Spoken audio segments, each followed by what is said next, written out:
কিসের ছবি? Security guard. Security গার্ডে? তুমি সিকিউরিটি গার্ডে জব করো? মিথ্যা কথা বলছো তুমি আমার সাথে। তোমার সাথে আমি এই জন্য রিলেশন করছিলাম। কি শুনবো তোমার কথা আমি? আমি তোমার একটা কথাও শুনতে চাই না। আজকে আমার ফ্রেন্ড আমাকে এই ছবি সেন্ড করে, সেই দিন আমার দেখতে হয় সবার সামনে আমি হাসির পাত্র হইলাম। আসতে মানে এখানে কে জানবে? আর জানার কে বাকি আছে? তুমি আমার সাথে এরকম প্রতারণা করছো। ও আচ্ছা, কেন তোমার বাপ দাদা সকালবেলা ঘুম থেকে উঠে কেন চা রুটি খায়? ফকিন্নি, আমি তোমার চেহারা নেক্সট টাইম আর দেখতে চাই না। সিকিউরিটি গার্ড, তুমি না বলছো তোমার ভাই চাকরি করে? ধরবা না তুমি আমাকে? নেক্সট টাইম কোনো যোগাযোগ করবো না। সিকিউরিটি গার্ড, প্রতারক।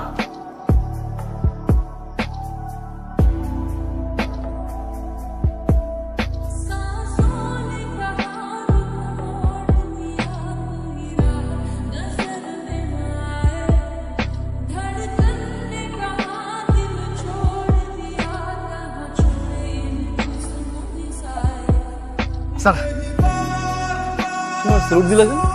তুমি তোমার ভাই। আপনি আমার স্যার, আপনি আমার বস। কত মানুষ আমি স্যালুট দিছি। আমার স্বপ্ন ছিল আমার বাইরে আমি স্যালুট দেব।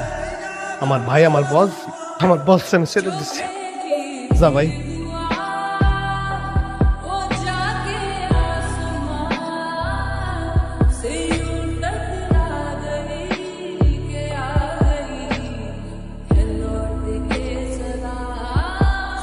যেটা করে ফেল, সংসারটা কর। আমি গিয়ে তোর বাড়িতে হামলা দিই। আমি কি আমার বিয়ের কথা বলতেছি? আমি তোমার বিয়ের কথা বলতেছি। যা হওয়ার হয়েছে, দাঁড়াইতে বলছি দাঁড়াইছি। আমি বিয়ে ঠিক করো। আমি তোর কইছি আমি বিয়ে করবো, তোর বিয়েটা দেই। এরা দেখ, তুমি বিয়ে না করলে কি আমি বিয়ে করতে পারতেছি? বুঝো না? কালকে তোর নিয়ে যাবো, পাত্রী দেখতে যাবো, পছন্দ হলে ওইখানে এঙ্গেজমেন্ট করে চলে আসো। আমি বিয়ে টিয়ে করতে পারবো না। আগে তুমি বিয়ে করো, পর আমি বিয়ে করবো। শেষ, সব ডান। পারি দিয়ে একদম মাথা ফাটা দেবো। এই বাবু, বিল কত হয়েছে? রাখো, আমি দিচ্ছি। নিজে বিল দেবো। বড় ভাইয়ের লোক এসে আমার আবার বিল দিতে থাক। যত বড় আমার থেকে বড় সুস্থ না, আমি দিচ্ছি। কথা কম। রাজু নাও। জি জি। মাইশা মা, একটু এদিকে আসো না। আসসালামু আলাইকুম। ওয়ালাইকুম আসসালাম। ভালো আছেন? জি।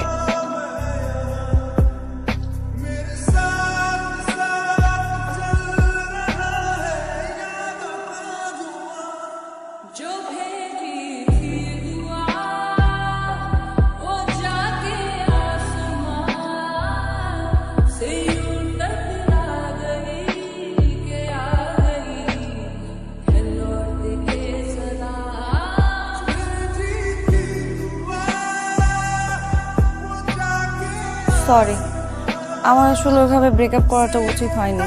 ফ্রেন্ডদের জন্য সবাই এমনভাবে হাসি তামাশা করছিল আমাকে নিয়ে, তোমার ওই পিকচারটা খুব ইনসাল্ট ফিল হচ্ছিল। ঘুমাতে পারছিলাম না রাতে। আমি তোমাকে কিছু বলতে চাইনি, রাগের মাথায় তোমাকে এসে এগুলি বলতে হলো আমার। আসলে তোমাকে বোঝা উচিত ছিল আমার। আমিও কি রাগের মাথায়, তুমি তো জানোই আমার রাগটা একটু বেশি। এখন এ বিয়েতে আমার কোনো আপত্তি নেই। সত্যি?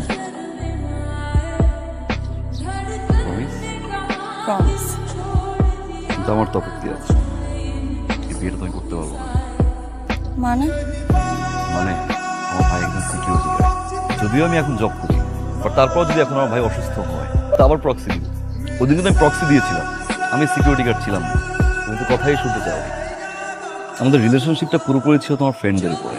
তোমার সব ফ্রেন্ডের কথা শুনলা, হাসাহাসি করে কি বললো এটা শুনলাম। তুমি কিন্তু একটাবার আমার কথা শুনতে চাও। 1000 বার ট্রাই করেছিলাম নিজের কথা বলবো, তুমি সুযোগ দাও। ফেসবুক থেকে শুরু করে হোয়াটসঅ্যাপ নাম্বার সবকিছু ব্লক করে রেখেছি। হয়তো আমিও বসছিলাম, আর যা খুশি তুমি বলে ব্রেকআপ করে ব্লক করে রেখেছি। আমার কথা কিন্তু শুনতে চাও। যাকে আমি ভালোবাসছি সে যখন জানতে পারলো যে আসলে আমি একজন সিকিউরিটি গার্ড, সে আমাকে ছেড়ে চলে গেল।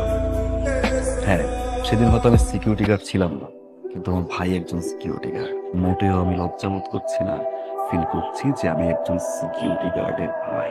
যেই ভাই ছোটবেলা থেকে আমাকে এত কষ্ট করে বড় করেছে।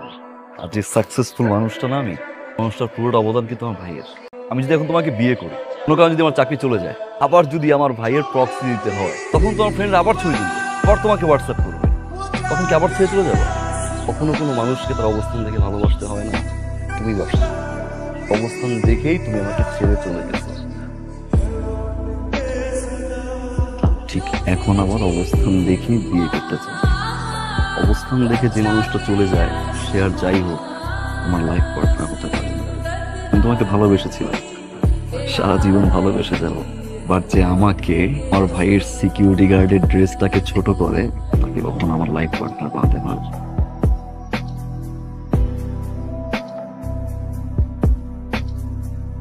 আরেকটা কথা, তোমার ফ্রেন্ডদেরকে বলে দিও ওই দিনের ওই সিকিউরিটি গার্ডের ছেলেটাই আজকে তোমার বাবার বস।